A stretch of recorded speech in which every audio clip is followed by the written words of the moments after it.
I believe you can hear me. உங்களுக்கு தெளிவா கேக்குது என்று நினைக்கிறேன். கேட்காட்டி சொல்லிருங்க. Now, we are going into Bible study, the third class, மூன்றாவது பாடம்.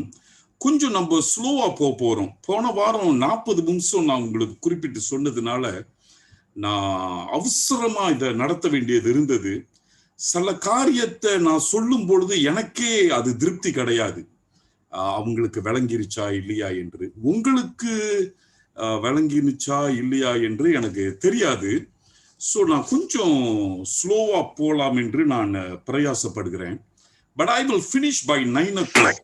நம்முடைய ஒப்பந்தம் 8 மணியில இருந்து 9 மணிக்குள்ளார நம்முடைய வேத ஆராய்ச்சி 1 மணி நேரம் சரியாக நான் முடிக்க பிரயாசப்படுகிறேன்.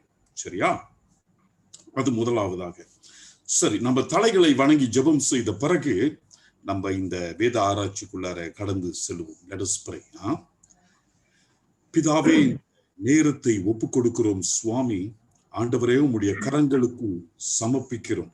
நாங்கள் இந்த தீத்து புஸ்தகத்தை ஆராயும் பொழுதும் மற்ற காரியங்களை நாங்கள் படித்துக் கொள்ளும் பொழுதும் இது எங்களுக்கு பிரயோஜனமாக இருக்கட்டும். ஆண்டவரே சுவாமி, நல்ல ஆகாரம் நல்ல பலத்தையும் நல்ல கிரியையும் செய்யும், பிறகு நல்ல கனியையும் கொடுக்கும் என்று நாங்கள் உணர்கிறோம் சுவாமி.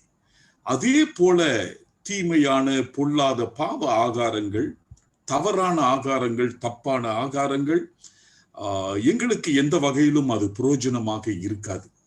ஆகையினாலே தகப்பனே, பரிசுத்த ஆவியானவர் தானே நல்ல போதகராக இருந்து வேண்டும் என்று நாங்கள் ஜெபிக்கிறோம். ஞானத்தை தாரும் ஆண்டவரே, நல்ல ஞானத்தை தாரும். இந்த மந்தத்தை, தவறாக வேதாகமத்தை புரிந்து கொள்ளுவதை எங்களிடத்தில் இருந்து எடுத்து போடும் சுவாமி. சத்தியத்தை நாங்கள் நேசிக்கிறவர்களாக இருக்க வேண்டும்.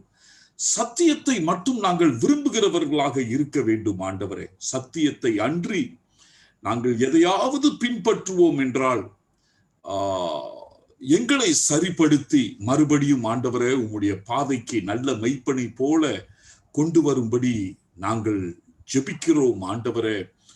குறுகலான நெருக்கடியான பாதையில் நாங்கள் நடக்கிறவர்களாக காணப்படுகிறோம். ஆனால் இந்த பூமியிலே வாழ்கிற வரையில் சுவாமி, உம்முடைய சத்தியத்தை நாங்கள் பற்றி கொண்டு அந்த பாதையிலே நாங்கள் நடக்க எங்களுக்கு புத்தியை தாரும் சுவாமி. விளங்கி கொள்ளுகிற புத்தியை தாரும், சரியாக புரிந்து கொள்ளுகிற புத்தியை தாரும் பிதாவே. ஆசீர்வதியும் வழி நடத்தும் இயேசுவின் நாமத்தில் இந்த வேத ஆராய்ச்சி இதுல கலந்து கொள்ளுகிற ஒவ்வொருவரையும் சமர்ப்பிக்கிறோம் நல்ல பிதாவே. ஆமென், ஆமென். சரி, முதலாவதாக அன்பானவர்களே, பொதுவாக நீங்கள் அறிய வேண்டிய ஒரு சில முக்கியமான கருத்துக்கள். சரியா? ஒன்றாவது, நான் போன வாரம் உங்களுக்கு சொன்னேன், நீங்க பைபிள் இன்வெஸ்டிகேட்டர். அது உங்க நோட்ஸ்ல எழுதி இருக்கணும். உங்க புஸ்தகத்துல பெருசா கொட்டளத்துல எழுதி இருக்கணும். ஏன்னா இதெல்லாம் நீங்க மறக்கவே கூடாது. நீங்க வேதாகமத்துக்கு போகும் பொழுது எப்படிப்பட்ட எண்ணத்துல போகணும். நீங்க ஒரு வசனம் வாசித்தாலும் சரி, ஒரு பகுதியை வாசித்தாலும், ஒரு அதிகாரத்தை வாசித்தாலும் சரி, நீங்க பைபிள் இன்வெஸ்டிகேட்டர். அதாவது அந்த ஆழத்தை நான் புரிந்து கொள்ள வேண்டும், தெரியாததை நான் கேட்க வேண்டும். ஆண்டவர்கிட்ட ஜெபம் பண்ணுங்க, உங்க போதகர்கள்ட்ட கேளுங்க. வழங்குதா? நீங்க எனக்கு வாட்ஸ்அப் பண்ணலாம். அல்லது இப்படிப்பட்ட வேத ஆராய்ச்சியில மற்ற வேத ஆராய்ச்சிகளும் நடைபெறுகிறது. நான் நினைக்கிறேன் நாளைக்கு பாஸ்டர் சில்வஸ்டர் நடத்துகிறாரு. You can ask. You are a Bible investigator. Understand, the Lord delights in it. கர்த்தர் அதுல ரொம்ப பிரியப்படுவாரு. சீஷர்கள் ஓமைகளை புரியாத நேரத்தில் அவர் கேட்கும் பொழுது அவர்களுக்கு அர்த்தத்தை சொல்லிட்டு சொல்லுகிறாரு, இது அவர்களுக்காக இல்லை, இது உங்களுக்காக கொடுக்கப்பட்டது என்று சொல்லுகிறாரு. கடவுள் பரலோகத்துல இருந்து பேசும்போது கூட இது உங்களுக்காக நான் பேசினேன், இதோ என்னுடைய நேசகுமாரன் என்று சொல்லிட்டு இது உங்களுக்காக பேசினேன் என்று சீஷர்களுக்கு சொல்லுகிறாரு. So the Bible has been given to you. உங்களுக்கு, it's you, for you, and he wants you to learn it. சும்மா மந்திரத்துக்கு, ஜோசியத்துக்கு, தாயத்து கட்டுற மாதிரி படிக்கிறதுக்கு கிடையாது. If you read the Bible like that, then you will never get anything out of it. So you are a Bible investigator. இன்னைக்கு நான் ஒரு வார்த்தையை உங்களுக்கு கொடுக்க போறேன். அதை உங்க நோட்ஸ்ல கொட்டெழுத்துல பெருசா எழுதணும். You must write it big. Because why? This is Bible interpretation. நீங்க கல்லூரியில படிச்ச போதகர்கள் யார வேணாலும் கேளுங்க. இந்த உலகத்துல எந்த முச்சந்தியில இருந்தாலும் இந்த வார்த்தைய கேட்காதவங்க இருந்திருக்கவே மாட்டாங்க. இந்த இடத்துல தவறு பண்ணா உங்களால வேதத்தை சரியாக மொழிபெயர்க்கவே முடியாது. அவ்வளவு முக்கியமான வார்த்தை நான் கொடுக்க போகிற வார்த்தை. சரியா? ஆங்கிலத்துல context,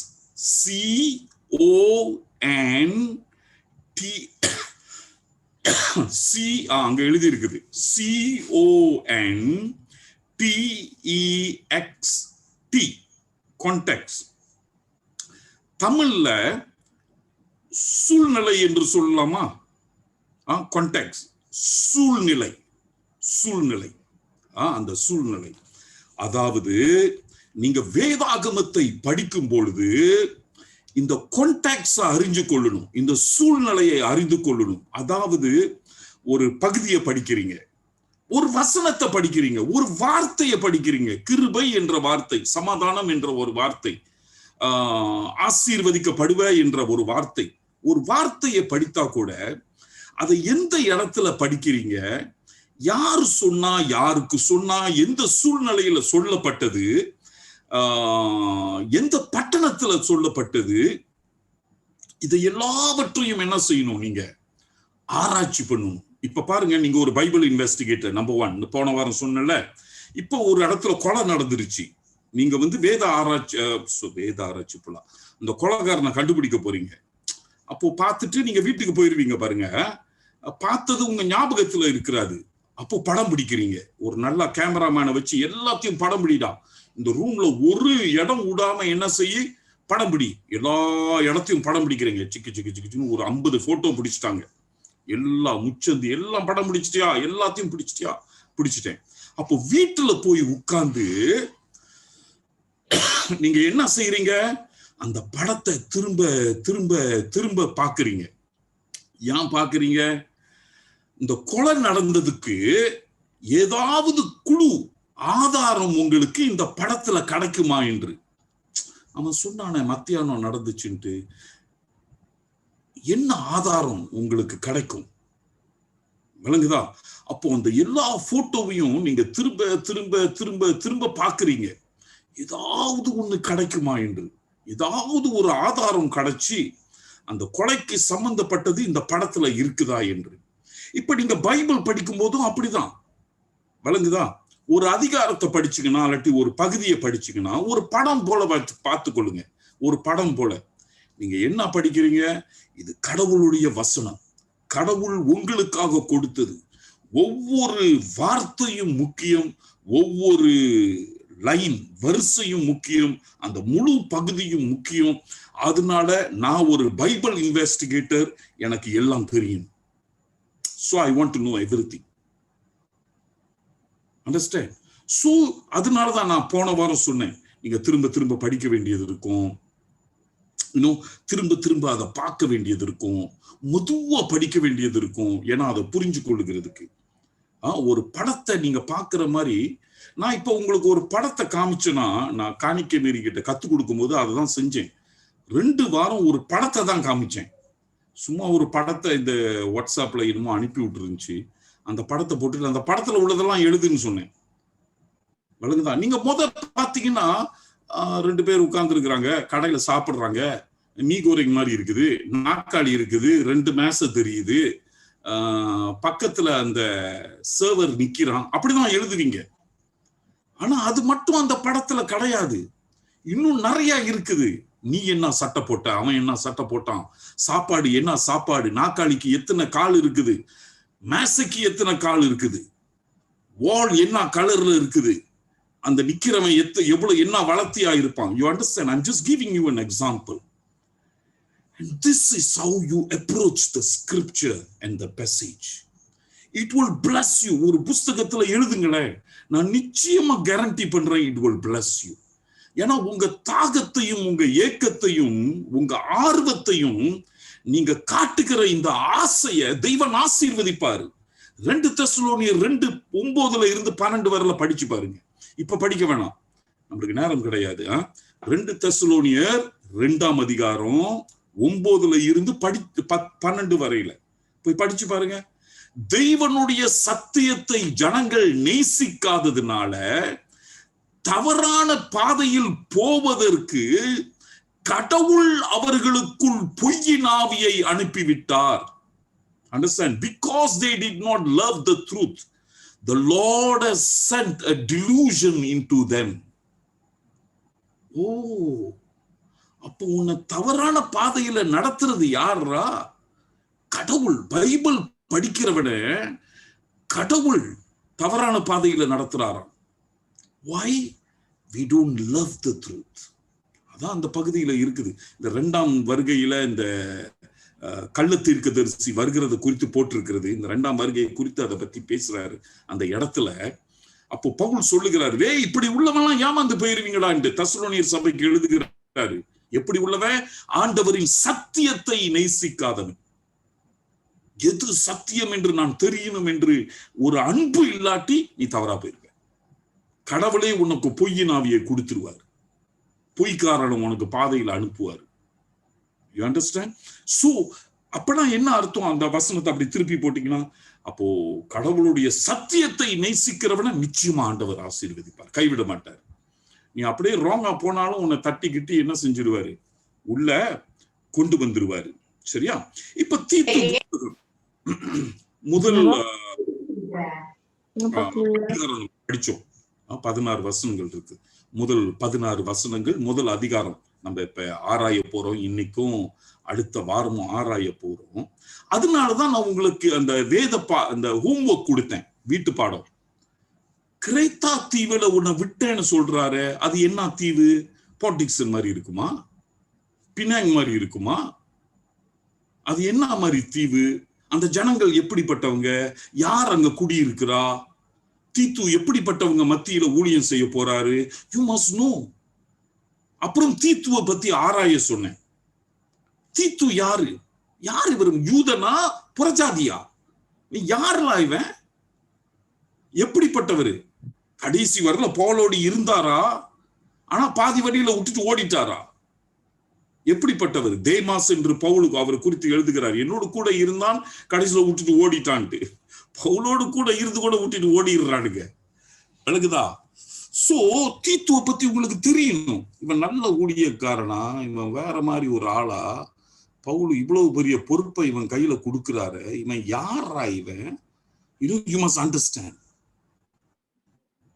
So all this we got to learn. கிரேத்தா தீவு இடம், உதாரணமாக இது புறஜாதி இடமா? இந்த தீவு கிரேத்தா தீவு புறஜாதிகள் வாழ்கிறார்களா, யூதர்கள் வாழ்கிறார்களா? யூதர்களும் புறஜாதிகளும் கலந்து வாழ்கிறார்களா? என்ன ஜாதி இது? என்ன மாதிரி மக்கள், என்ன மாதிரி குணம் உள்ளவர்கள்? எப்படிப்பட்டவர்கள்? சபைக்கு பவுல் எழுதுகிறார் என்று இருக்குது. ஆனா நிறைய காரியங்கள் வேதாகமத்துல படிக்கும் பொழுது இந்த என்னது ஜெப ஆலயத்துல ஆண்டவர் பிரசங்கம் பண்ணாரு, எருசலேம் ஆலயத்துல பிரசங்கம் பண்ணார். 2 வித்தியாசமான இடம். ஜெப ஆலயமும் எருசலேமும், கலிலேயாவும் எருசலேமும் 2 வித்தியாசமான இடங்கள். 2 இடத்தையும் ஆண்டவர் வேற மாதிரி தான் பார்த்தாரு. அவருக்கும் எருசலேமுக்கும் ஒத்தே போவாது.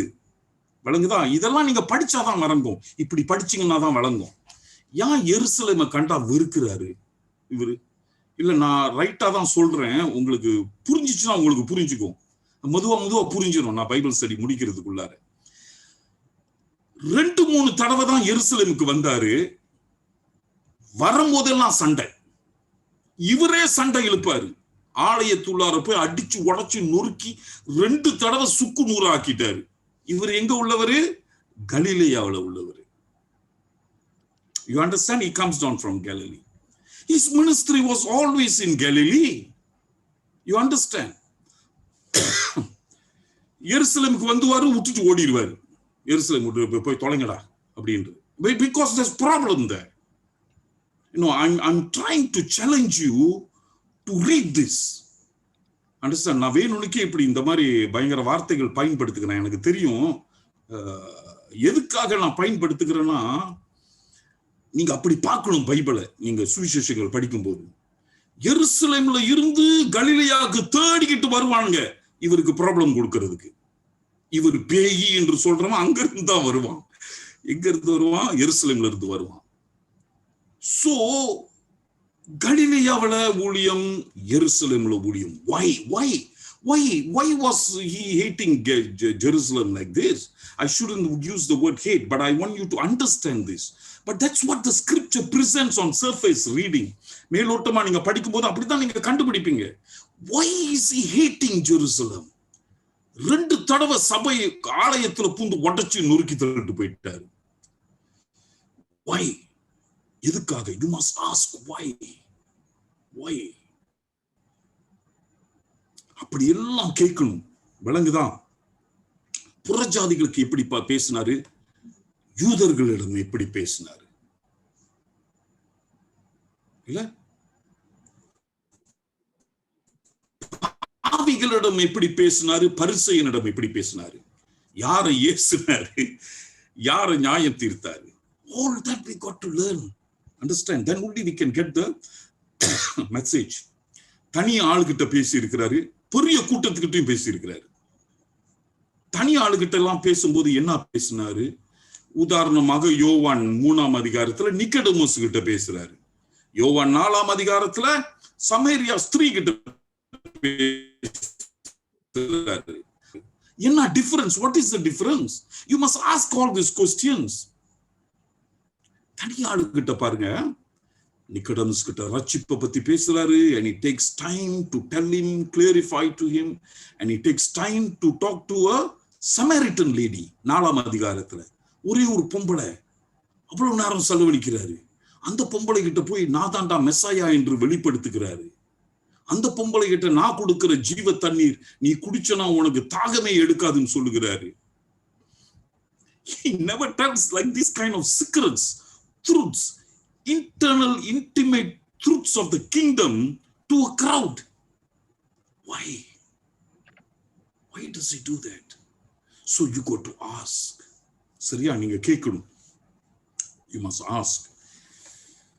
காலையில அவருடைய ஊழியம் பார்க்கிறோம், மதியானம் பார்க்கிறோம், ராத்திரி வேளையில பார்க்கிறோம். இது I need to move on. I cannot spend too much of time here. But இப்ப நான் படிக்கிற காலத்துல கல்லூரியில படிக்கும் போது அது ஒரு 30 வருஷத்துக்கு மேல புஸ்தகத்தை தான் நாங்க ரிலாய் பண்ணி இருக்கணும். பெரிய டிக்ஷனரிஸ் பாத்தீங்கன்னா என்கிட்ட இருக்கும். பெரிய டிக்ஷனரிஸ் 100 வெள்ளி 120 வெள்ளினுமா, ரொம்ப கஷ்டமா இருக்கும் அதை வாங்குறதுக்கு. பட் வாங்கிதான் ஆகணும், என்ன பண்றது, ஏன்னா அந்த டிக்ஷனரியில தான் இருக்கும். இப்போதைக்கு கடவுள் கிருபையில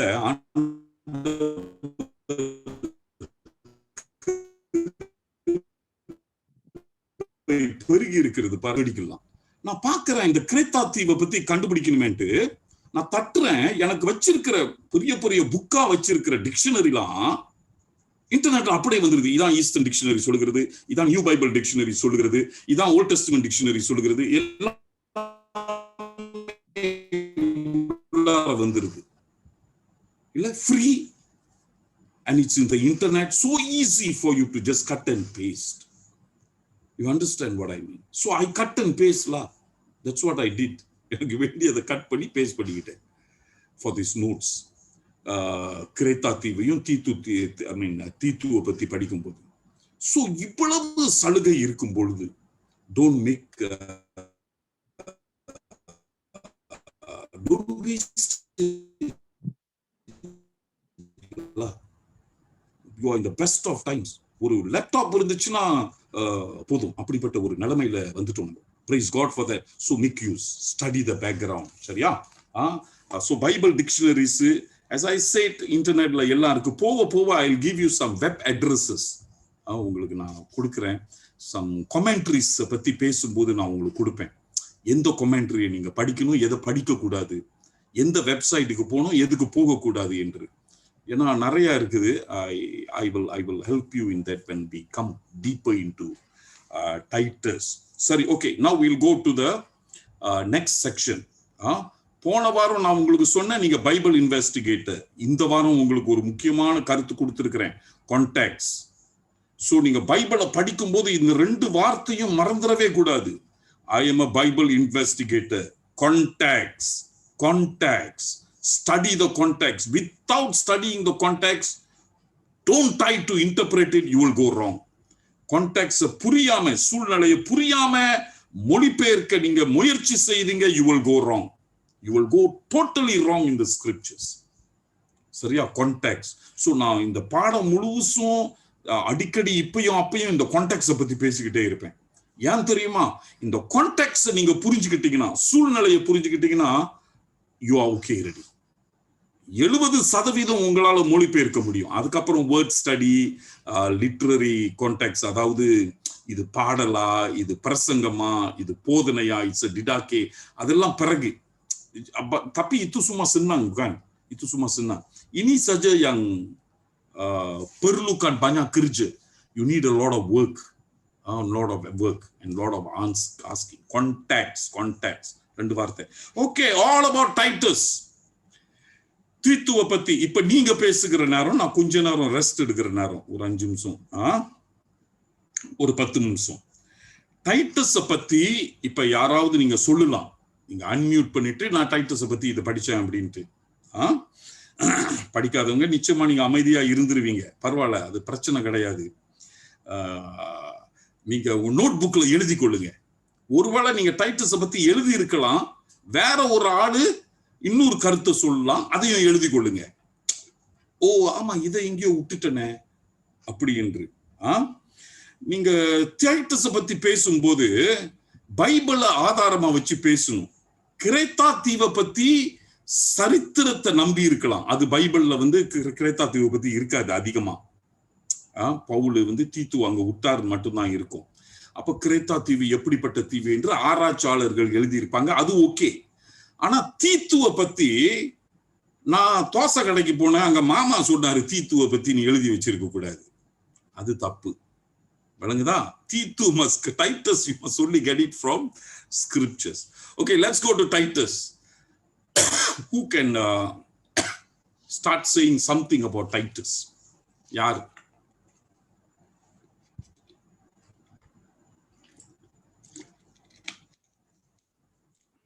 சொல்லுங்க, சும்மா சொல்லுங்க,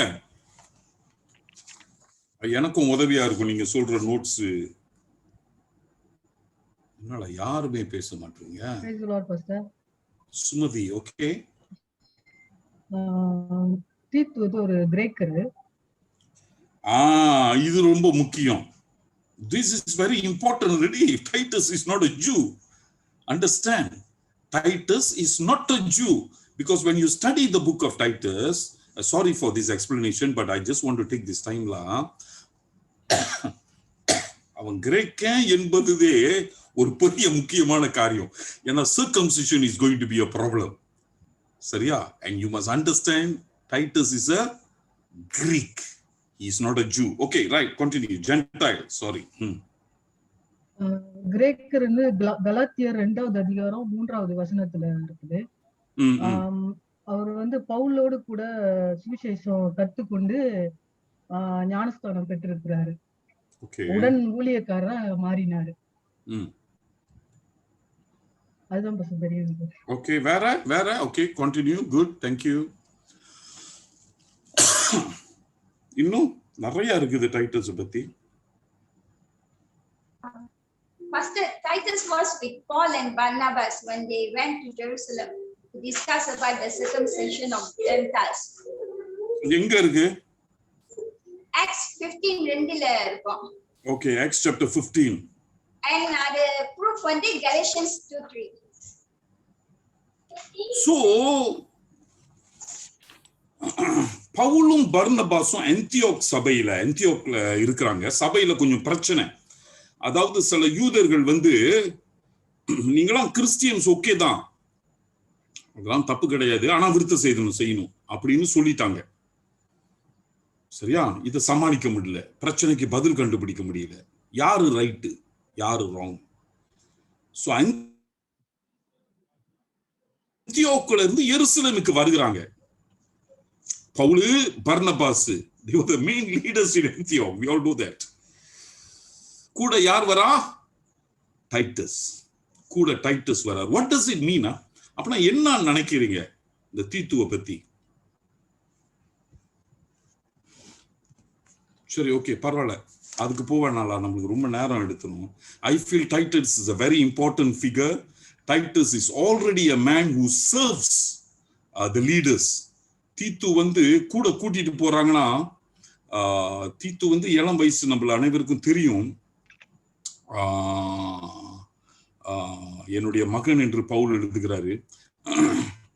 தீத்து வந்து புரோஜனம் உள்ளவன். நல்லா பாஸ்டர் பால், பாஸ்டர் பர்னபாஸ், நான் உங்களுக்கு ஹெல்ப்ஃபுல்லா இருப்பேன், பேக் தூக்குறதுக்கு, இன்னும் இதை பாத்துக்கிறதுக்கு, அதை பாத்துக்கிறதுக்கு, இங்க ஓடுறதுக்கு, அங்க ஓடுறதுக்கு. Okay, so they take Titus along. So never mind. Okay, we'll continue. We'll stick to the scriptures. I'm going into assumptions. Okay, where?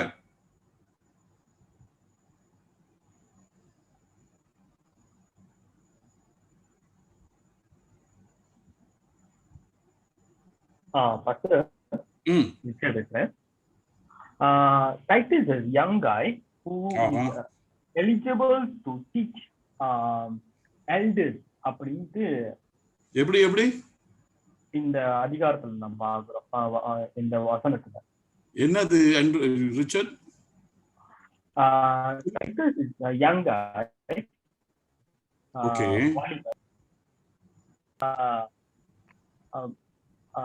எல்டர்ஸ்க்கு வந்து அவங்க வந்து டீச் பண்றதுக்கு அந்த எலிஜிபிலிட்டி, அந்த கேப்பபிலிட்டிஸ் அவருக்கு இருக்குன்னு நம்ம okay okay we can accept that. ஏன்னா சின்ன அந்த வயசுல பவுல் அவ்வளவு பெரிய பொறுப்பு கொடுக்கிறாரு பாருங்க. இந்த சபைகள்ல எல்டர்ஸ், தலைவர்களை நேமி என்று சொல்லுகிறாரு. He must be very impressive in the sight of Paul. பவுலுடைய பார்வையில ஒரு நல்ல கணம் பெற்றவன், மதிப்பு பெற்றவன். ஏன்னா பவுல் அவ்வளவு பெரிய பொறுப்பை கொடுக்கிறாரு. He's giving such a big responsibility to Titus. He must have seen Titus to be very capable. Okay, அப்புறம் let's continue. அப்ப சார், கொரிந்து பட்டணம் வந்து பின்மாற்றம் சென்று கொண்டிருந்த போது அங்க தங்கி இருந்து சபை மக்களை ஒழுங்குபடுத்திருக்காரு. ஓ, எங்க இருக்கு சிஸ்டர்?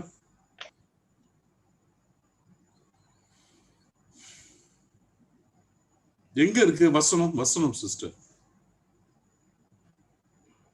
2 கொரிந்தியர் 8:6 16 17 எல்லாம் அங்க இருக்கு பாஸ்டர். சரி, எழுதி கொள்ளுங்க. 2 கொரிந்தியர் 8:6-16 வந்து அவர் வந்து அந்த டைட்டஸ் வந்து கிரேட் தீவுக்கு போறதுக்கு முன்னே அவரும் போலும் வந்து அந்த கொரிந்து தீவுல வந்து பணி செஞ்சிருக்காங்க. அதுக்கு நிறைய இருக்கு. 2 கொரிந்தியர் 2:12-13, 2 கொரிந்தியர் 7:6-7, 2 கொரிந்தியர் 8:10-24.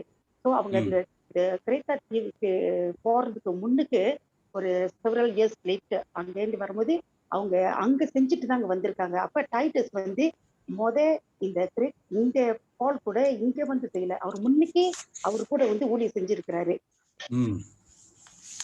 ஓ, அப்பனா இவர் வந்து ஊழியத்துல அனுபவம் உள்ளவர். பவுல் வந்து அவர் கொரிந்துல செய்த ஊழியத்தெல்லாம் கவனிச்சிருக்கிறாரு, அந்த ரிப்போர்ட்டை கேள்விப்பட்டிருக்கிறாரு, இவன் நல்லா செஞ்சிருக்கிறான்டான்ட்டு. இப்ப கிரேத்தா தீவுல அநேக சபைகளுக்கு தலைவர்களை நியமிக்கும்படி தீத்து அனுப்புகிறாரு. இப்ப பாத்தீங்களா எப்படி அந்த ப்ரொமோஷன் ஓடுதுன்ட்டு? பாத்தீங்களா எப்படி ஆண்டவர் உயர்த்துகிறாரு? பவுல் உயர்த்துக்கல, உயர்வும் தாழ்வும் ஆண்டவர் இடத்துல இருந்து வருகிறது, நம்ம அனைவரும் தெரியும். அப்போ கொடுக்கப்பட்ட சின்ன வேலையில தீத்து வந்து நல்லா செஞ்சிருக்கிறாரு. பவுல் இதை பார்த்திருக்கிறாரு. கொரிந்துக்கு ஒரு வேளை பவுல் அனுப்பி விட்டுருக்கலாம்,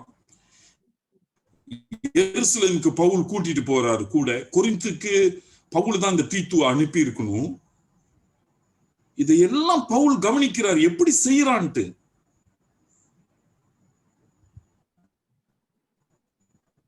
சரியா?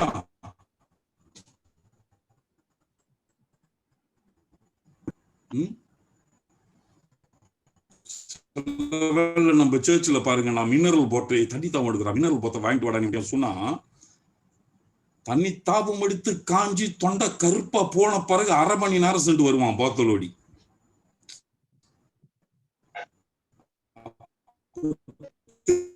அடுத்த தடவை மட்டும் தண்ணி கேட்கிறானா ஒருத்தன் அவசரத்துக்கு தானே கேட்கிறான். சரி, அது என்னுடைய சோக கதை, அதை விட்டுருங்க. தீத்து மாதிரி கிடைக்கணுமே. Okay, so Paul, amidst a lot of workers, he found Titus to be very faithful. He was impressed. And now for one big island, ஒரு பெரிய தீவு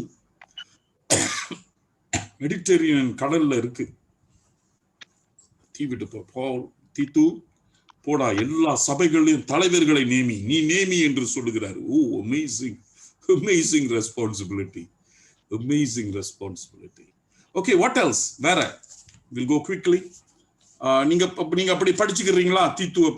இன்டர்நெட்ல இதுவரையில செய்யாதவங்க வீட்டுக்கு போய் தயவு செய்து இன்டர்நெட்ல தட்டி தீத்து யாரு எழுதிருங்க உங்க புக்ல.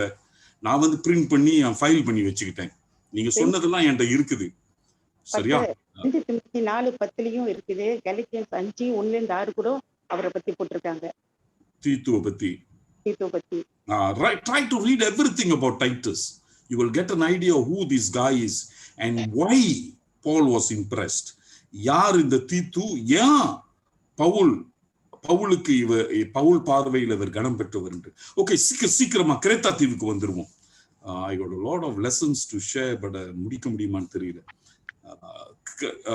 கிரேத்தா தீவுக்கு சீக்கிரமா 2-3 சொல்லுங்க போதும், நம்ம டக்குன்னு ஓடிடுவோம் அடுத்ததுக்கு. கிரேத்தா தீவு வேற யாரு என்ன படிச்சீங்க? The Greece's largest islandனா இந்த கிரேத்தா தீவு தான். the மெடிட்டரேனியன்ல வந்துட்டு 5வது லார்ஜஸ்ட் ஐலண்ட். பெரிய தீவு.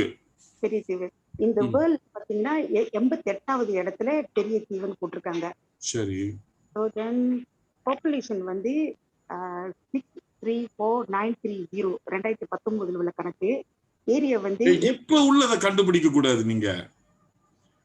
நீங்க கண்டுபிடிக்கும் போது நம்மளுக்கு வேண்டியது வேத ஆராய்ச்சிக்கு பவுல் ஊழியம் செய்த காலத்துல எத்தனை பேர் அந்த தீவுல இருந்தாங்க அப்படி குறிப்பிடாட்டி முடியாதுல, நம்மளுக்கு தெரியாது. ஏன்னா அப்ப யாரு கணக்கு எடுத்தா அது பிரச்சனை கிடையாது. இப்ப உள்ள எத்தனை பேர் வாழ்றாங்க என்பது நமக்கு புரோஜனமா இருக்காது.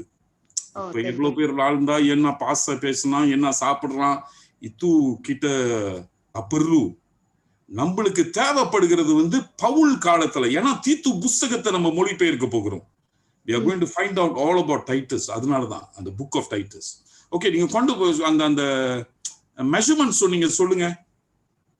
மெஷர்மென்ட் ஏரியா பாஸ் 8336 pm. அது ஒன்று தான் போட்டிருந்தாங்க. இன்னொன்று வந்து இல்லை பாஸ், அது ஒன்று தான் அந்த மெஷர்மெண்ட் போட்டிருக்காங்க. ஸோ மற்றபடி வந்து எல்லாமே இந்த விக்கிபீடியால போட்டதுனால இது அந்த இப்ப அந்த தீவை பத்தி தான் போட்டிருக்காங்க. அது எதோட சரௌண்டிங்ல இருக்குது. விக்கிபீடியால அடிச்சீங்களா? இல்ல, நீங்க பைபிள் டிக்ஷனரிக்கு போகணும். இப்ப நீங்க எப்படி என்ன செய்யணும்னா all about Crete in Bible dictionary. Always type Bible dictionary, Crete in Bible dictionary. Then you'd get Wikipedia. Normally இப்ப உள்ளது சும்மா சொல்லிட்டு போயிடுவாங்க. You will get it in Bible dictionary. Okay, where continue. Place where the cult of Augustus and Roma was practiced in the 1st century. Okay, so இது ஒரு கல்ட்டிக் இடம்ல. இது ஒரு ரொம்ப முக்கியம் நம்மளுக்கு. கல்ட்னா இந்த கள்ள போதனைகள் அதிகமாக இருந்த இடம். ஆகஸ்டஸ் வந்து யாரு? இந்த சீசர் ராயன். இந்த ராயரை கும்பிடுகிறது இதெல்லாம் ரொம்ப கஷ்டம் தெரியுமா? இந்த நாட்கள்ல ஜப்பான் மாதிரி ஜப்பாங்காலத்துல பாருங்க, இந்த ஜப்பனீஸ் எம்பரர் வந்து அவங்களுக்கு காட் மாதிரி. இந்த மாதிரி இடத்துல நம்ம இன்னொரு காடை கொண்டு போறது ரொம்ப கஷ்டம். But this is great. That is where Paul established a church. This is where Titus is going to work. Okay, then continue. Crete No, ஒன்னு சொல்லுங்க, முடிச்சிருவோம். Crete also used as for exiles from Rome. Okay. ரோம்ல இருந்த அகதிகள் இங்க தங்கி இருக்கிற இடம். Okay.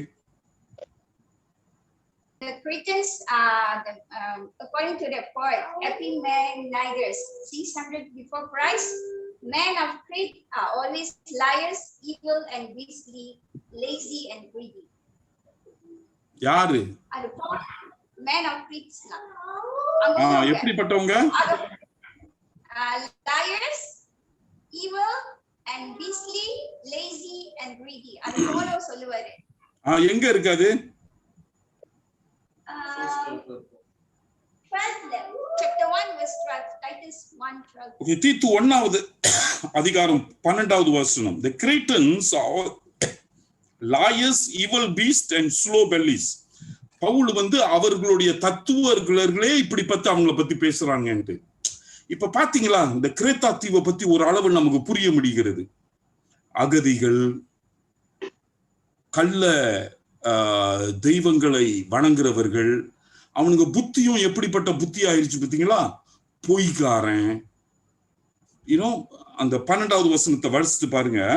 Evil Beast, slow பெல்லிஸ், பெருந்தீனி, அதுதான் சொல்லுகிறாரு. இப்படிப்பட்டவனுங்க தான் கிரேத்தா தீவுல உள்ளவனுங்க. இதன் மத்தியில பவுல் சபையை ஸ்தாபிக்கிறாரு.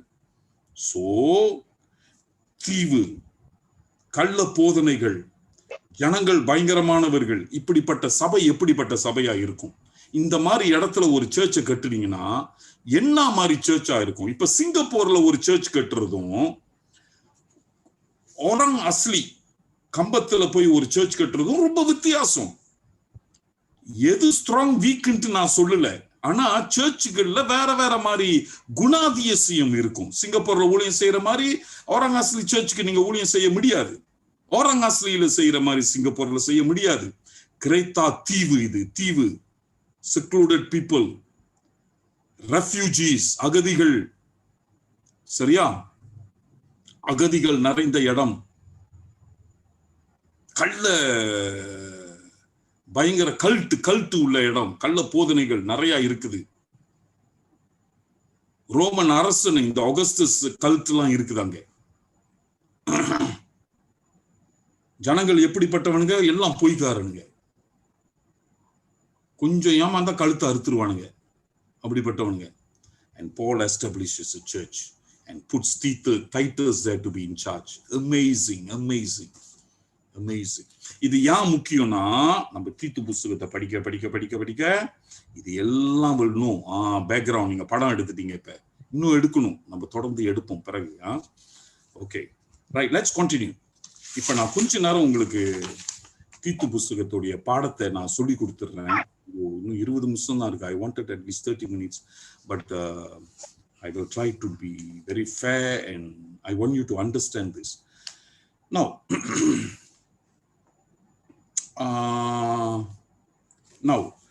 தீத்து புஸ்தகத்துல அன்பானவர்களே, let me get the notes, sorry. தீத்து புஸ்தகத்துல let's see. Okay.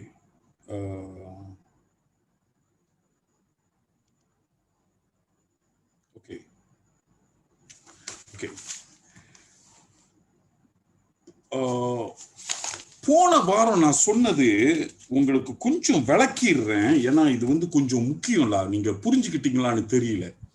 நான் சொன்னேன் போன வாரம், இதை மட்டும் கொஞ்சம் ஒரு 5 நிமிஷத்துல ஓடிட்டு அப்புறம் நான் இன்னைக்குள்ள பாடத்துல ஓடிடுறேன். போன வாரம் நான் உங்களுக்கு சொன்னேன், அதாவது கடவுள் ஆரம்பத்துல ஏதேன் தோட்டத்துல இருந்தாரு, பாவம் வந்தது, ஏதேன்ல இருந்து வெளியே விரட்டினாரு. 11ஆம் அதிகாரத்துல பாபேல் பர்வதத்துல பாவம் நடந்தது.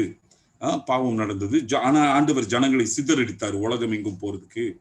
அப்புறம் யாத்திரையாகமுக்கு அப்புறம் ஒரு குடும்பத்தை குறித்து தான் நீங்க படிப்பீங்க. யாரு? ஆபிரகாம், ஈசாக்கு, யாக்கோபு.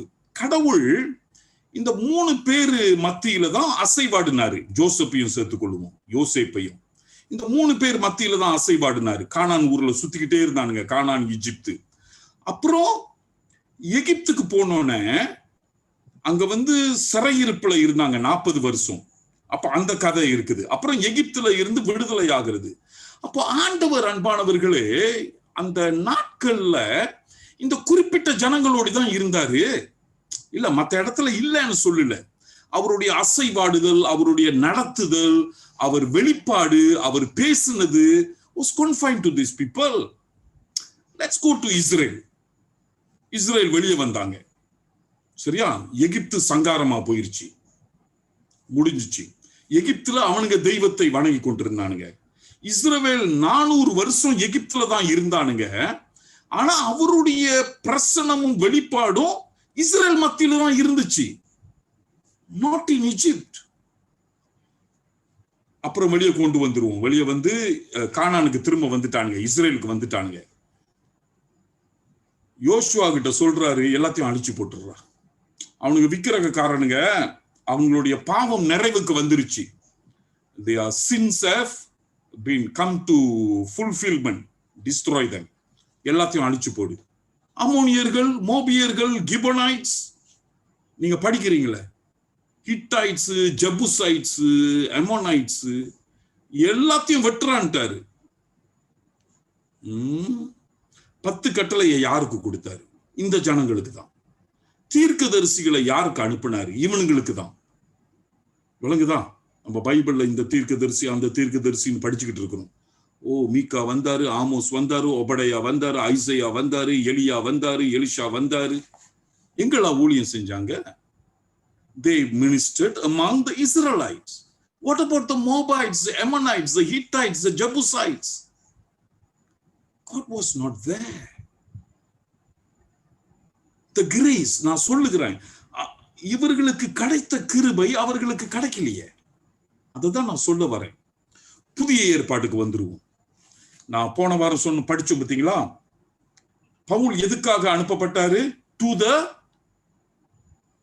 தெரிந்தெடுக்கப்பட்டவர்கள், டு த elect. அதை படிச்சோமா போன வாரம்? படிச்சோம் தானே? டு த elect, தெரிந்தெடுக்கப்பட்டவர்கள். இந்த தெரிந்தெடுக்கப்பட்டவர்கள் எப்ப தெரிந்தெடுக்கப்பட்டாங்க? சீக்கிரமா படிச்சிருவோமா ஒரு வசனம்? நான் இது போன வாரமே கொடுக்க வேண்டியது, டைம்னால நான் நிப்பாட்டிட்டேன். வெளிப்படுத்தின விசேஷம் 13:7-8 எடுத்தவங்க டக்குன்னு படிங்க. தமிழ்ல, என்கிட்ட ஆங்கிலத்துல இருக்குது. ரெவலேஷன்ஸ், வெளிப்படுத்தின விசேஷம் 13வது அதிகாரம் 7-8. மேலும் பரிசுத்தவான்களோட யுத்தம் பண்ணி அவர்களை ஜெயிக்கும்படிக்கு அதற்கு அதிகாரம் கொடுக்கப்பட்டதும் அல்லாமல் ஒவ்வொரு கோத்திரத்தின் மேலும், பாஷைக்காரர் மேலும், ஜாதிகள் மேலும் அதற்கு அதிகாரம் கொடுக்கப்பட்டது. உலக தோற்றம் முதல் அடிக்கப்பட்ட ஆட்டுக்குட்டியினுடைய ஜீவ புஸ்தகத்தில் பேரெழுதப்பட்டிராத பூமியின் குடிகள் யாவரும் அதை வணங்குவார்கள். ரைட், நல்லா கவனிங்க. அந்த வசனம் விளங்குனுச்சுன்னு நினைக்கிறேன். The beast will come. இது இந்த மிருகம், இந்த பீஸ்ட், இந்த அந்தி கிறிஸ்து, பிசாசு, இது எல்லாம் கடைசி நாட்கள்ல வெளிப்படும். இது எல்லாம் உங்களுக்கு தெரியும். அது வேற பாடம்லாம், அங்க போக வேண்டாம். தெசலோனியர் பிரசங்கத்தை நீங்க ஃபாலோ பண்ணீங்கன்னா நான் அதை குறித்து பேசுவேன் கொஞ்சம், இந்த வருகிற ஞாயிற்றுக்கிழமை கொஞ்சம். The Antichrist will come. Now, பெயர் எழுதப்படாதவர்கள், சோலமன் அதை மட்டும் படிங்க. இந்த கடைசி வசனம், 8வது வசனம் நல்லா கேளுங்க. உங்க பைபிளை திறந்து வச்சு பாருங்க. Please look at your Bible. நீங்க பைபிள் இல்லாம, நோட் புக் இல்லாம, பென் இல்லாம இங்க உட்கார்ந்து இருக்க கூடாது. அப்படிதான் உட்கார்ந்து இருக்கிறீங்க என்று நான் நம்புறேன். அப்படி நம்பி நான் திருப்தி பட்டுக்கிறேன். சரி, ஓகே, நீங்க படிங்க 8வது வசனம். உலக தோற்றம் முதல் அந்த 8வது வசனமா பிரதர்? S pastor. ஓகே, 8 மட்டும் படிங்க. உலக தோற்றம் முதல் அடிக்கப்பட்ட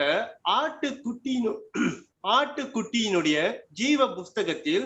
சரி, இந்த ஜீவ புஸ்தகம் உலகம் தோன்றுவதற்கு முன்பு அப்படிதான் இருக்குது. Not before the foundation of the world. உலகத்தை படைப்பதற்கு முன்பதாகவே ஒரு ஜீவ புஸ்தகம் இருக்கிறது. ஓகே, படிங்க, நான் சொல்லிடுறேன்.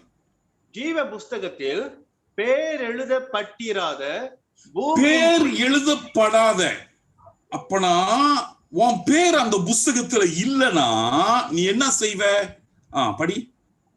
பூமியின் குடிகள் யாவரும் அதை, பூமியின் குடிகள், இந்த உலகத்துல வாழ்றவன், அமெரிக்கா, இந்தியா, அயர்லாந்து, ரஷ்யா, துருக்கி, மலேசியா, சிங்கப்பூர் வாழ்கிறவர்கள் அதை வணங்குவார்கள். எதை வணங்குவாங்க? இந்த ஆன்டி கிரைஸ்ட வணங்குவாங்க. முடிஞ்சிச்சு. You see the line dividing. Understand? இந்த கோடு கிழிக்கிறது, பிரிக்கிறது தெரியுதா உங்களுக்கு? உன்னுடைய பெயர் ஜீவ புஸ்தகத்துல இல்லாட்டி நீ அந்தி கிறிஸ்துவ வணங்க போற. நீ கடவுளை வணங்க, சிம்பிளா சொல்லணும்னா நீ கடவுளை வணங்காட்டி அந்தி கிறிஸ்துவ வணங்க போற. முடிச்சு. ஆனா உன் பேர் எப்பெல்லாம் எழுதப்பட்டது? நீ கிறிஸ்துவை ஏற்றுக்கொள்ளும் பொழுதா? இல்லையே. பைபிள் சொல்லுகிறது உலகமே தோன்றுவதற்கு முன்பதாக, அதாவது நீங்களும் நானும் பிறப்பதற்கு முன்பதாக, நம்முடைய தாத்தா தாத்தா தாத்தா பிறப்பதற்கு முன்பதாக, ஆதாம் உருவாக்கப்படுவதற்கு முன்பதாகவே, with your name and my name there, if you have accepted Christ. You saw that. இல்ல நான் ஏன் எழுதுறேன் தெரியுமா, ஏன் சொல்லுகிறேன் தெரியுமா இத? நீ பைபிள ஆதி ஆகமத்துல இருந்து படிக்கும் பொழுது இது உன் மண்டையிலேயே இருக்கணும். ரொம்ப புஷ் பண்ண வேணாம், நீ தடுமாடிடுவீங்க, எனக்கு தெரியும். நான் அதுக்கு மெதுவா வரேன். I know how to come. I'll come slowly. ஆனா உங்க மண்டையிலேயே இதை வச்சுக்கொள்ளுங்க. நான் தேர்ந்தெடுக்கப்பட்டவன், என்னுடைய பெயர் உலகம் தோன்றுவதற்கு முன்பதாகவே ஜீவ புஸ்தகத்தில் எழுதப்பட்டிருக்கிறது. அப்படி என்றால் சிலருடைய பெயரு உலகம் தோன்றுவதற்கு முன்பதாகவே ஜீவ புஸ்தகத்தில் இல்ல. நான் சொன்ன உங்களுக்கு, இத புஷ் பண்ண நீ மண்டை சுத்திரும், நீ அப்புறம் பெனடால் போட்டுட்டு தான் படுக்கணும். அந்த லெவலுக்கு நீ போக கூடாது. விளங்குதா? இப்போதைக்கு உங்களுடைய வேத வாசிப்பு பிரயோஜனமா இருப்பதற்கு நீங்க எந்த பைபிளை படிச்சாலும் சரி, எந்த பகுதியை, பழைய ஏற்பாடு, புதிய ஏற்பாடு, சுவிசேஷங்கள், பவுல் எழுதின கடிதம், வெளிப்படுத்தின விசேஷம், பழைய ஏற்பாடுல எந்த புஸ்தகத்தை படிச்சாலும் இதை உங்க மண்டையிலேயே வச்சுக்கொள்ளணும். உன் மண்டையில பேக்ரவுண்ட். ஏன்னா இது எல்லாம் அஸ்திபாரமான தூண்கள். These are the pillars. இது ஓடுமிச்சு, you will never understand the Bible properly. You will get confused in Bible reading. நான் ஏன் சொல்றேன்னா, இந்த சத்தியம் ஆதியாகமத்துல இருந்து வெளிப்பாடுல வரல, நீங்க பார்க்கலாம். அதை தான் சொல்ல வரேன். Keep that in your mind. சரியா? ஓகே, one more verse நான் கொடுத்துட்டு நான் தாண்டி போயிடுறேன். Ephesians 1:4, எபேசியர் 1:4 எடுத்தவங்க படிச்சிருங்க ப்ளீஸ். பாஞ்சா செப்பாட் பச்சா.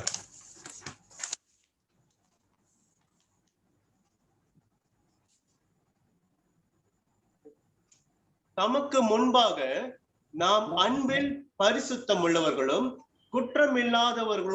குற்றமில்லாதவர்களுமாய் இருப்பதற்கு அவர் உலக தோற்றத்திற்கு முன்னே கிறிஸ்துவுக்குள் நம்மை தெரிந்து கொண்டபடியே. பிரியமானவருக்குள் கிறிஸ்துவுக்கு முன்பதாக நாம் குற்றமற்றவர்களாக வாழ்வதற்கு நம்மளை எப்பெல்லாம் தேர்ந்தெடுத்தாரு? உலகம் தோன்றுவதற்கு முன்பதாகவே என்ன செஞ்சுட்டாராம்? தேர்ந்தெடுத்துட்டாராம். வெளிப்படுத்தின விசேஷத்தை எழுதினது வேற ஆளு, வேற இடத்துல. யோவான் உங்களுக்கு தெரியும், பட்மோஸ் தீவுல இருந்து எழுதுகிறாரு. எபேசியர் புஸ்தகத்தை எழுதினது பவுல் அப்போஸ்தலர், உங்களுக்கு தெரியும். வழங்குதான். ரெண்டு பேரும் அதே தான் சொல்றாங்க, உலகம் தோன்றுவதற்கு முன்பதாகவே நம்மை தேர்ந்தெடுத்துட்டார். You understand? ஏன் தெரியுமா இது முக்கியம்? இந்த சத்தியத்தை தவிர எனக்கு தெரிஞ்சு நம்மை தாழ்த்துகிறது ஒண்ணுமே கிடையாது. அண்டர்ஸ்டாண்ட்?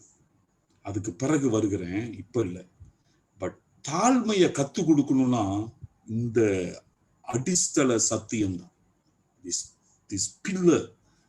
பில்லர், இந்த தூண் பைபிள்ல ஒரு தூண் இந்த சத்தியம். I want you to keep it in mind and read the Bible with this in your mind. சரியா? Okay, let's go into other things. Titus. Now, தீத்து புஸ்தகத்துல நான் மேலோட்டமா சொல்லிட்டு நம்ம அடுத்த வாரம் கொஞ்சம் இதை கண்டினியூ பண்ணுவோம். ஏன்னா அல்லாட்டி போன வாரம் மாதிரி I will again make the mistake of rushing. தீத்துவ 2 காரணத்தினால பவுல் கிரேத்தா தீவுல விடுகிறாரு. ஒண்ணு, முடிக்காததை நிறைவேற்றுவதற்கு. அந்த சபைகள்ல சில காரியங்கள் இன்னும் போதிக்க வேண்டியது இருக்குது, இன்னும் சில காரியங்களை செய்ய வேண்டியது இருக்கிறது, இன்னும் சில காரியங்களை அமைக்க வேண்டியது இருக்குது. பவுல் தீத்து அங்க விட்டுட்டு இதையெல்லாம் பாத்துக்கப்பா என்று அவருக்கு வேற வேலை இருக்குது, வேற இடத்துல போயிட்டாரு.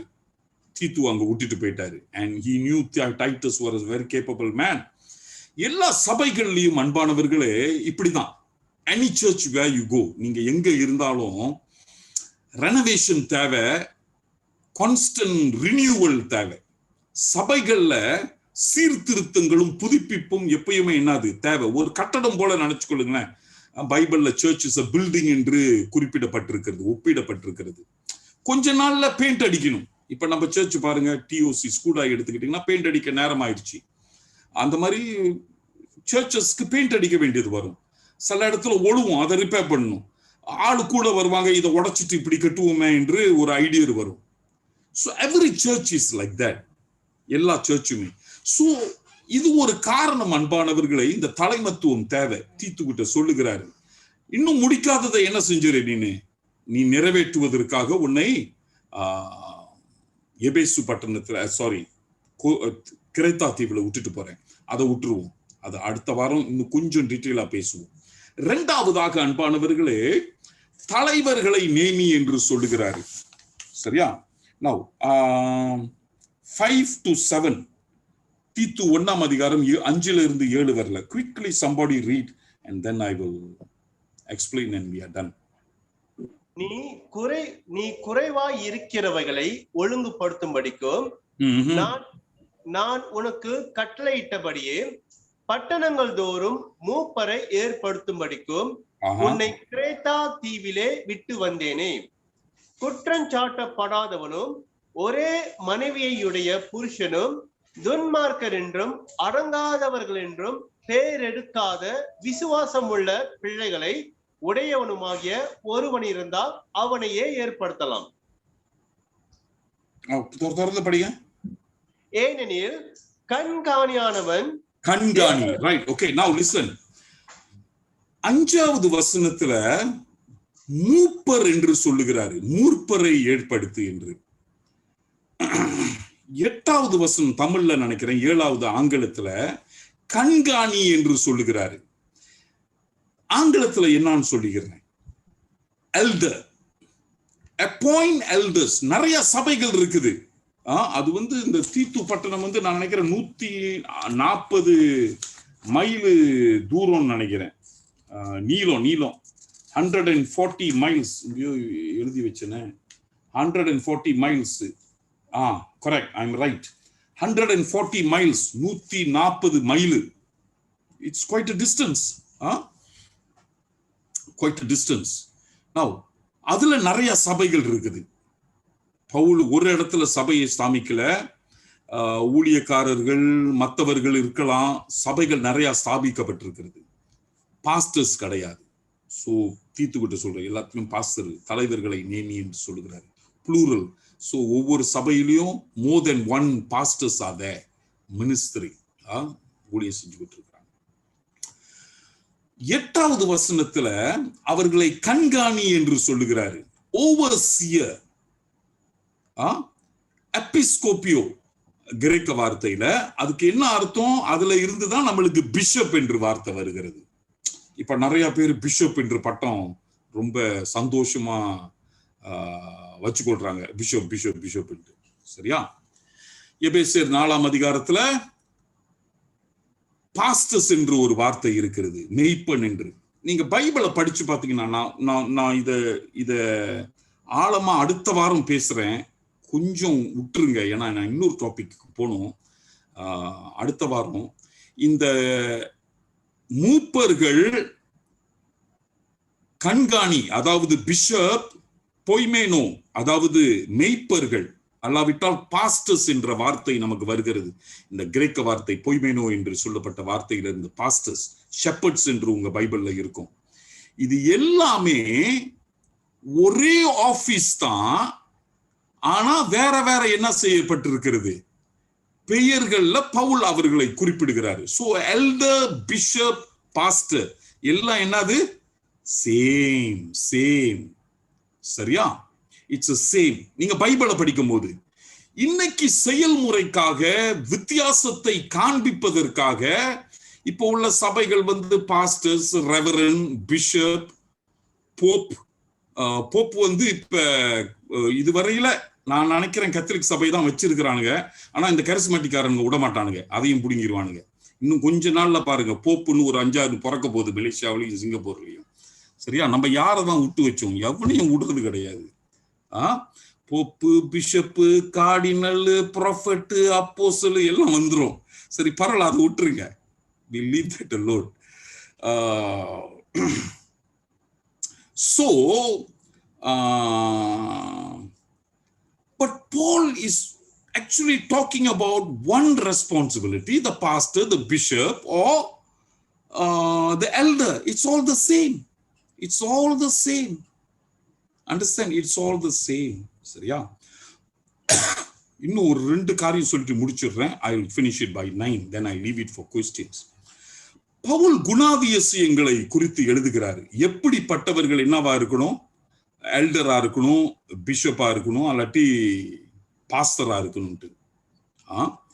அதுல பவுல கவனமா கவனிச்சீங்கன்னா, திறமைய குறித்து எழுதாம பவுல் குணத்தை பத்தி எழுதுகிறாரு.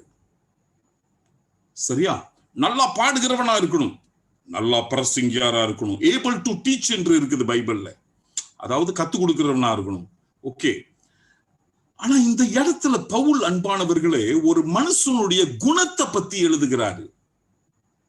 நல்லா பிரசங்கியா இருக்கணும், வளர்த்தியா இருக்கணும், அவன் நல்லா பாடணும், நல்லா மியூசிக் அடிக்கணும், அவனை பாஸ்டராக்கி. அப்படி என்று என்ன செய்யல, நல்ல தலைமைத்துவ திறமை இருக்கணும். பைபிள்ல சவுல் ரொம்ப அழகானவன், நட்டையா வளர்த்தியா, தாவீதுக்கு ஈடு கொடுக்க முடியாது. பட் யூ ஆல் நோ, இந்த பைபிள் படிக்கும் போது David was the leader, the 100 times a God fearing leader compared to Saul. சவுலை பார்க்கணும். சரியா? அதே மாதிரி அப்சலோம் தாவீதுடைய சன், ரொம்ப ஒரு அழகானவன். சோலமன் ரொம்ப ஒரு புத்திசாலி.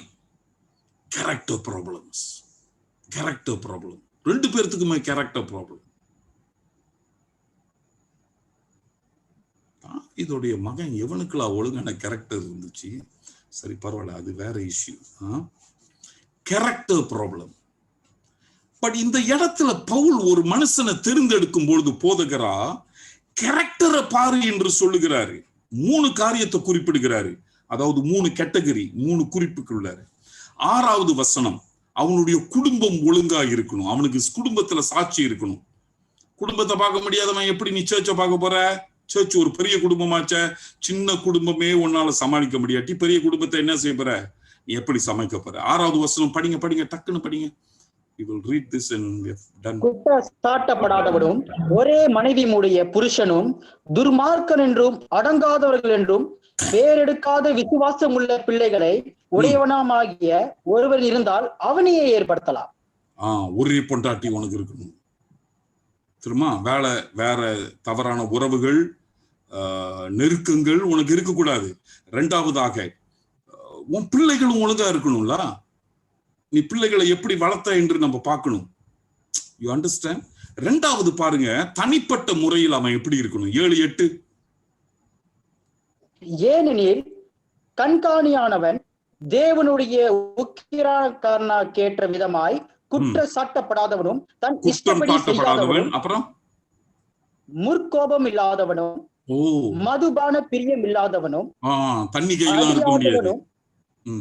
அடியாதவனும், இழிவான ஆதாயத்தை இச்சையாதவனும், பணாசை cannot. அப்புறம் அந்நியரை உபசரிக்கிறவனும். ஓஹோ, மத்தவங்க நல்லா பாத்துக்கணுமா? அப்புறம் நல்லோர் மேல் பிரியம் உள்ளவனும், தெளிந்த புத்தி உள்ளவனும், நீதிமானும், பரிசுத்தவானும், இச்சை அடக்கம் உள்ளவன். இச்சை அடக்கம், நீதிமான், பரிசுத்தவான், அந்நியர்களை புறஜாதிகளை ஒழுங்கா பராமரிக்கணும், எல்லாத்தையும் சொல்லுகிறாரு. தண்ணி கையா இருக்கக்கூடாது, பணத்து மேல என்னது ஆசை இருக்கக்கூடாது, இதெல்லாம் இருக்கக்கூடாதுன்னு சொல்லுகிறாரு. இன்னும் ஒண்ணு கேட்டகரி. சோ ஒண்ணு குடும்பம், ரெண்டாவது தனிப்பட்ட முறையில பரிசுத்தம், மூணாவதாக கடைசியாக 9வது வசனம், ஆரோக்கியமான உபதேசத்தினாலே புத்தி சொல்லவோ. ஆரோக்கியமான கரெக்ட் டாக்டரினை என்ன செய்யணும், அவன் கத்து கொடுக்கணும். எதிர் பேசுகிறவர்களை கண்டனம் பண்ணவும் வல்லவனுமா இருக்கும். உபதேசத்துக்கு ஓகே, தேங்க்ஸ் பிரதர். உபதேசத்துக்கு தவறாக வருகிறவர்களை அவன் என்ன செய்யணும்? டேய், நீ ஒரு நரி, ஓனாய், உள்ள என்ன செய்யாத, வராத என்று என்ன செய்யணும்? மந்தையை காக்கிறவனாகவும் இருக்கணும். அவன் காக்கிறவனா இருக்கணும், ஓனாய் அடையாளம் தெரியவனா இருக்கணும். விளங்குதா? இது ஓனா, இத வந்து வர விடக்கூடாது. பாஸ்டர் வின்சன் கிட்ட, நெகிமியா கிட்ட, பாஸ்டர் சில்வர்ஸ் கிட்ட ஒரு கிளிப் இருக்குது. ஒரு பிரசங்கியார் இப்ப எங்கேயோ பிரசங்கம் பண்றாரு இந்தியால.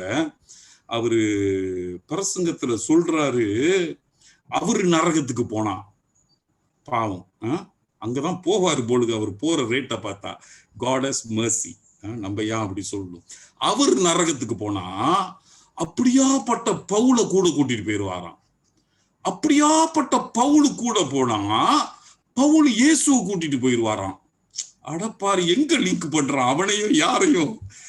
இயேசு நரகத்துக்கு போனா கடைசியில கடவுளையே கூட்டிட்டு போயிருவாராம், பிதாவை கூட்டிட்டு போயிருவாராம். இவன் எந்த லெவல்ல இருக்கிறான் பாரு நம்ம ஆட்கள். வழங்குதா? பொல்லாத பாவிகள் இயேசுவை சிலுவைக்கு தான் கொண்டு வந்தாங்க. இந்த பிரசங்கியாரு கவனமா இல்லாட்டி நரகத்துக்கே கொண்டு போயிடுறானுங்க, பிதாவாகி தகப்பன. சோ இப்படிப்பட்ட ஒரு சூழ்நிலையில தான் நம்ம வாழ்றோம்.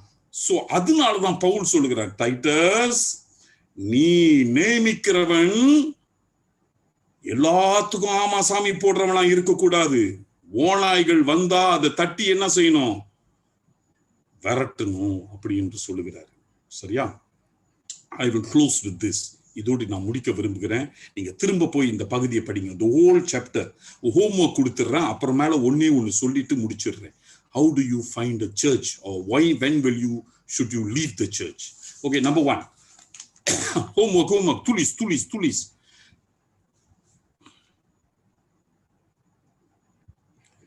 முழு அதிகாரத்தை படிக்கணும். தீத்து 1ஆம் அதிகாரம் 16 வசனம் தான்ல. 5 minutes you are done. Number 2,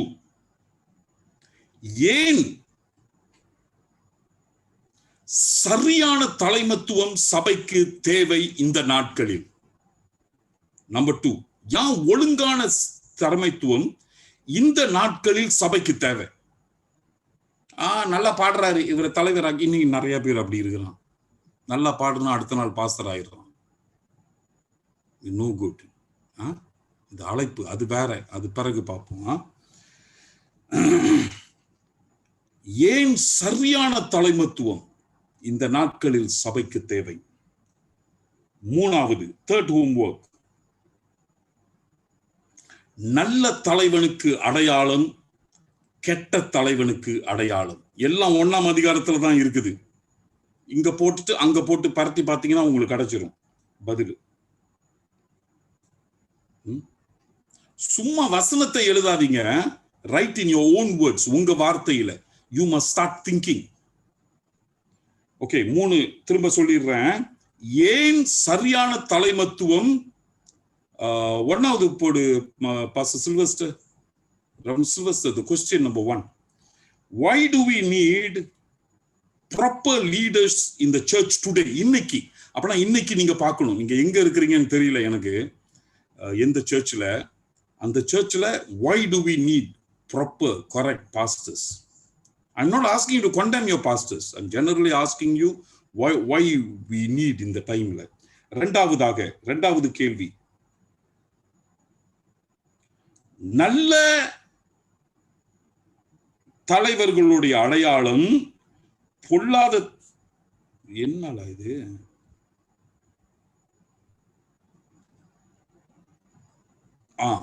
நல்ல தலைவர்களுடைய அடையாளம், மூணாவதாக பொல்லாத தலைவர்களை எப்படி கண்டுபிடிப்பது? அதான் சொன்னேன் நினைக்கிறேன். I wrote it in a block, so I'm confused about the questions. Okay, இதான் 3 கேள்விகள். Why do we need good leaders in the church? ஏன் நல்ல தலைவர்கள் சபைக்கு தேவை? இரண்டாவதாக நல்ல தலைவர்களை எப்படி கண்டுபிடிப்பது?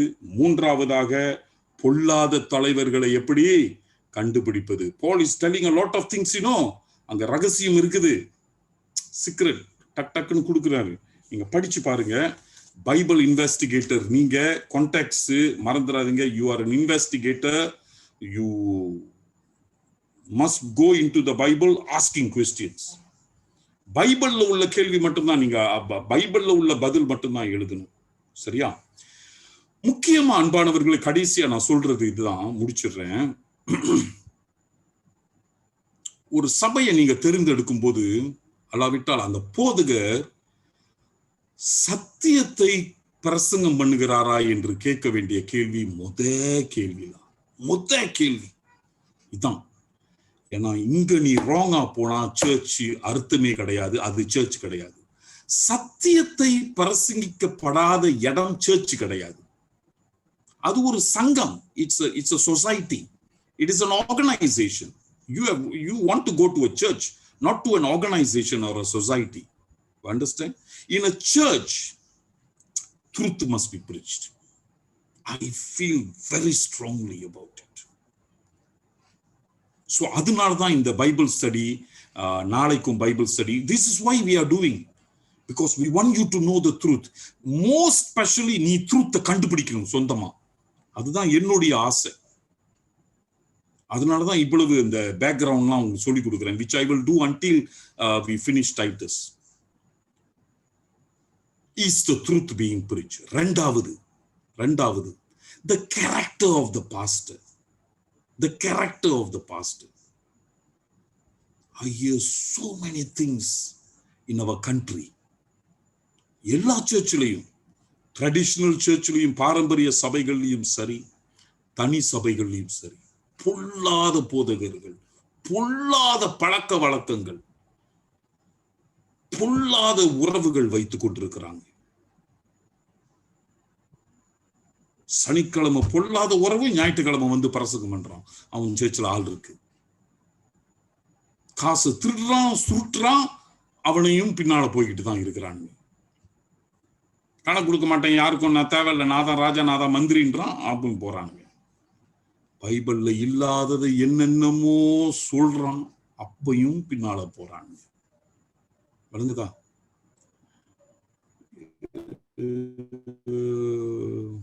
இதுக்கு பேர் இல்லையோ ஜீவ புஸ்தகத்துல, எப்படியோ தொலைஞ்சு போ அப்படின்னு விட்டுட்டாரு. சரி பரவாயில்ல, அதுக்கு இன்னொரு நாள் வருவோம். So this is how you choose your church. If your church, wherever you are attending, I don't care about saying this, I'm very bold. If they are not talking the truth, leave. If the pastor is out in his character, leave the church. Simple as that. Leave the church. என்னுடைய பழைய காலத்து கூட்டாளி, school கூட்டாளி, ஐயையோ நான் ஏழையா இருக்கும்போது இவர் ரொம்ப எனக்கு உதவி செஞ்சாரு, நாங்க 2 பேரும் ஒன்னா சாப்பிட்டோம், அவரை எப்படி விட்டுட்டு வர்றது, அவர் கூடயே போ நீ நரகத்துக்கு, அவ்வளவுதான் நான் சொல்ல முடியும். That is the truth. We are talking about life and death, heaven and hell. We are talking about Jesus Christ and the devil. Understand? Jesus is our source of life. Okay, I am done. Next week I will go back again chapter 1. We are not done with chapter 1 yet. We will go back again next week. So 16 verses நீங்க படிக்கணும். Any questions? Any questions? Apa soalan awak tanya?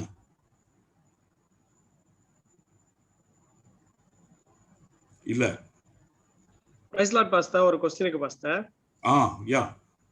Pastor 2 தீமோத்தேயு 4ஆம் அதிகாரம் 10ஆம் வசனத்துல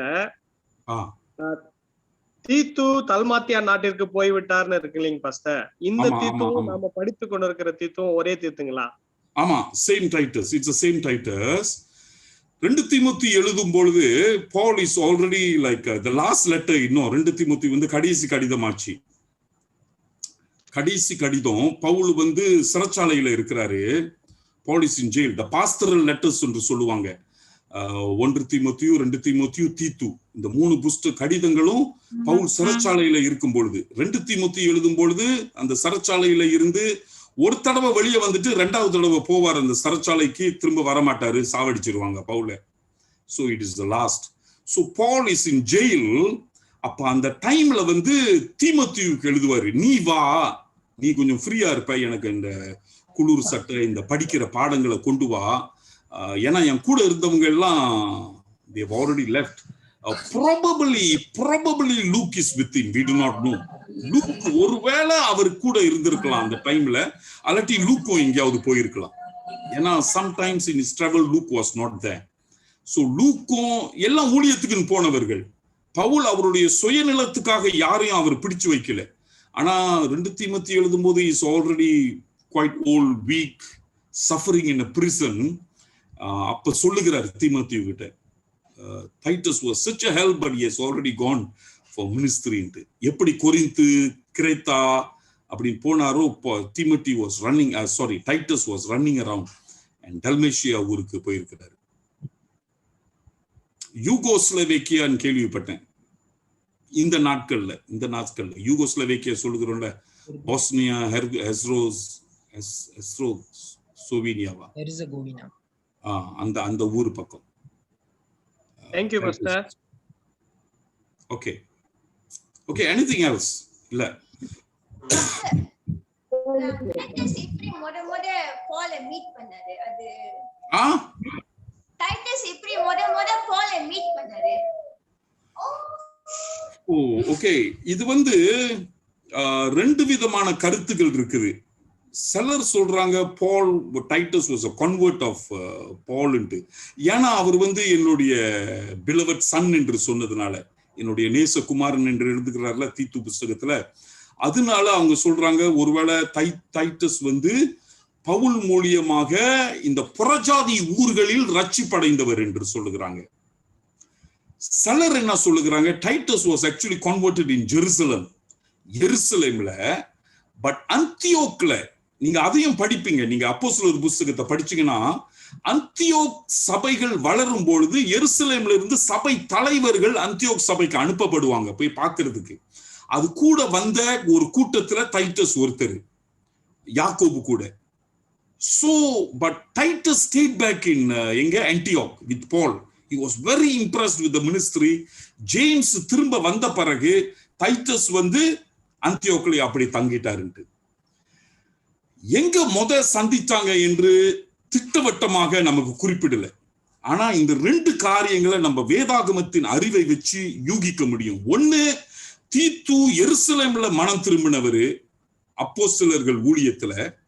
ஆனா அந்தியோக்குக்கு வரும்பொழுது பவுலுடைய ஊழியத்தை கண்ட பிறகு கவர்ச்சி ஆகி, நானும் அருட்பணி ஊழியத்துல போகணும் என்று பவுல் கூட சேர்ந்துட்டாரு.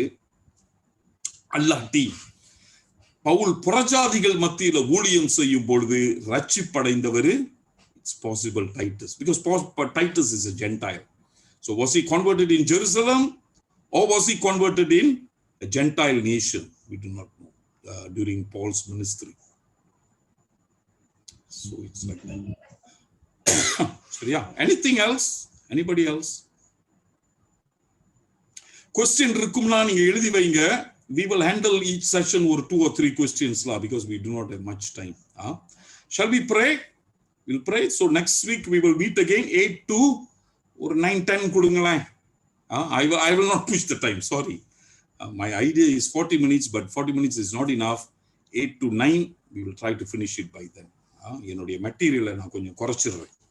சரி, ஓகே, லெட்ஸ் ப்ரே. நம்ம ஜெபம் செய்வோம். பரிசுத்தமும் கிருபையும் உள்ள பிதாவே, இந்த நேரத்துக்காக நன்றி. இந்த நேரத்தை உம்முடைய கரங்களுக்குள் ஒப்பு கொடுக்கிறோம். ஆண்டவரே, உங்களுடைய பிரசனம் எங்களோடு தொடர்ந்து இருக்கட்டும். இன்னும் ஆண்டவரை நாங்கள் பைபிள் இன்வெஸ்டிகேட்டர்ஸா மாறணும். இன்னும் ஆண்டவரை வேதாகமத்தை ஒரு வசனம் படிச்சா கூட அதை இன்வெஸ்டிகேட் பண்ணணும். ஆண்டவரை ஆராயணும், கேள்வி கேட்கணும், ஜெபிக்கணும். இயேசுவே எங்களுக்கு வெளிப்படுத்துங்க, எனக்கு விளங்க மாட்டேங்குதே என்று கேட்கணும். உங்ககிட்ட நாங்க திரும்ப திரும்ப திரும்ப வரணும். பரிசுத்த ஆவியை எங்களுக்கு போதித்தரலுங்க சுவாமி. அதிகம் இருந்தவனுக்கு அதிகம் கொடுக்கப்படும் என்று நாங்கள் விசுவாசிக்கிறோம். So teach us, Lord, and guide us. We only want to know your word as your word comes to us, oh Father. We thank you and we praise you. All glory to you. All praise to you. In Jesus' name. இயேசுவின் நாமத்தில் ஜெபிக்கிறோம் நல்ல பிதாவே. Amen. Amen. Amen. God bless you, people of God. Good night.